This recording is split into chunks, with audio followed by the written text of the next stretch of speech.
Hello, ladies. It is Tiffany of Clarity, Confidence, Courage, Women's Empowerment. And in today's video, I want to discuss the words you are saying to yourself and the words you are using in general conversation.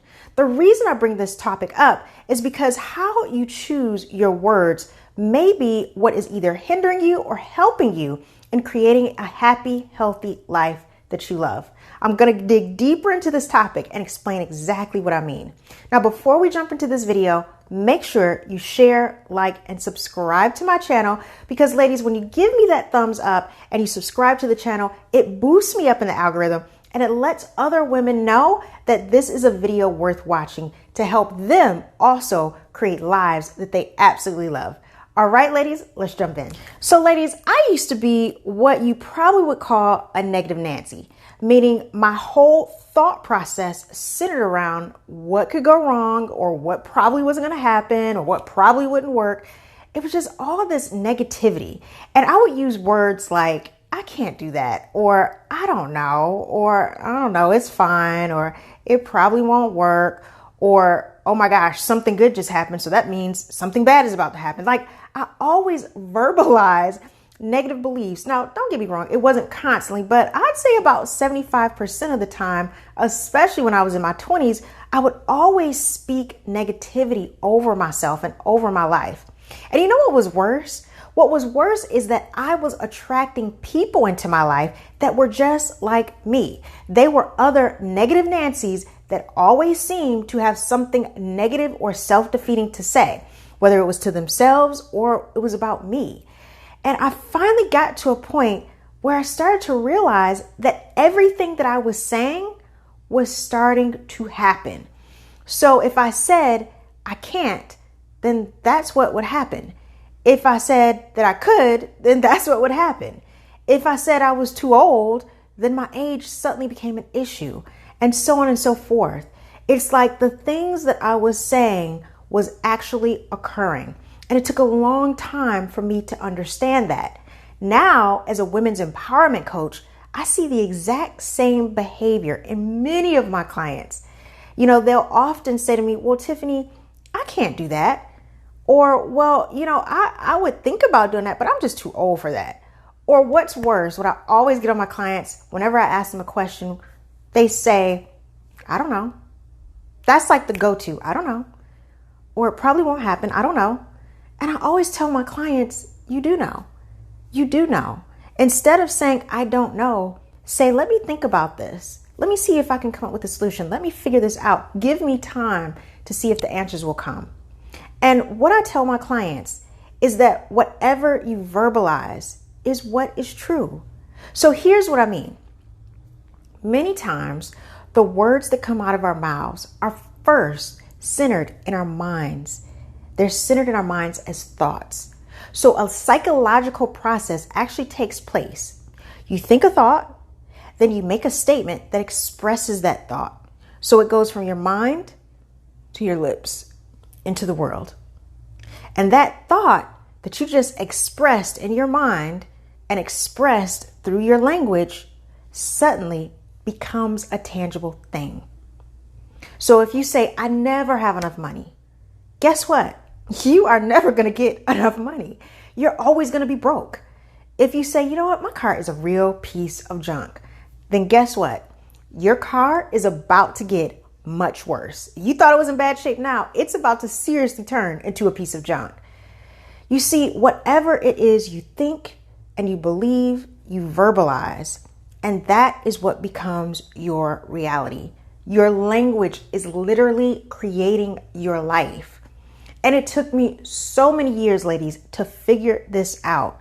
But when I did, I totally shifted my mindset and I started to really get intentional about the words I was using and what I was saying to myself inside my mind, but also what I was verbalizing into the world out loud, whether it was about myself or to others.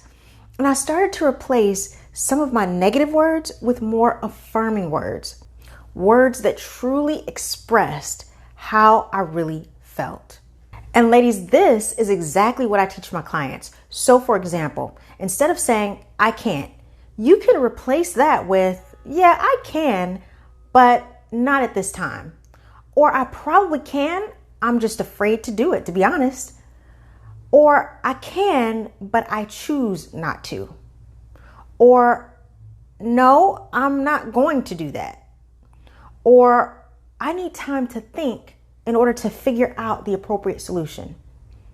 Or I'm going to need support on that. So there's so many different options you can use instead of using the word I can't. Because the truth is, ladies, when you say I can't, it strips away your power. It strips away the authority that you have over yourself. You have power. You have authority.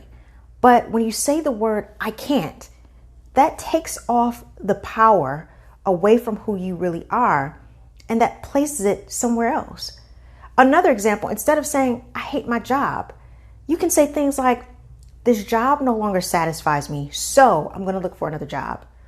Or you can say, I would love to have a job that gives me more flexibility and more money. It doesn't mean that you don't dislike your job. It just means you're allowing yourself to focus on what you do want instead of what you don't want. Another example that I hear my clients say so many times, Tiffany, I am so fat. Oh my gosh. Well, I tell them, instead of talking about what you don't like about your body, why don't you say, I love my body, and every day I'm working to become healthier. And I know what you're thinking. Well, Tiffany, are you saying that I should deny my feelings? Are you saying that I shouldn't say what I really feel?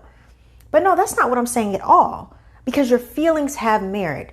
They are your communication tools that tell you intuitively your deep needs and your deep desires, what you really want. So it's important for you to verbalize your feelings in a way that's going to benefit you so that you can actually get those needs and those desires met. So you can actually get what you want. Because let's be honest, if you say I'm fat and I'm so upset about that, that's really not you expressing your needs and your desires. You're expressing a status of where you are. What you desire is to be healthy. What you desire is to be at a different weight. If you say I don't have any money, that's not really expressing your needs or desires. That's just expressing a comment or a status. What you really desire is more money. So start to express the things that you really feel, that you really desire. So the next time you start to verbalize negative language, I want you to stop yourself and ask yourself this question. How do I really feel? What is it that I really, really need and desire in my life? And what can I say to get me those results and get my needs met in those ways? So ladies, this is one of the topics that I talk about in my online course, the 5 keys to magnetizing confidence. This idea that we have various levels of confidence that we really need to work on. And communication is definitely one of them. And communication is the connection between your mind and your mouth and how you project yourself out into the world. If you want more information about that course, make sure you click the link in the description below to get more information and understand how to build up your confidence so that you can change your thought process and in turn change your language. Now, I hope you like this video. Be sure to share, like, and subscribe. Give me that thumbs up so other women can get the best and the most out of the information I'm giving you. All right, ladies, have a good one. Bye.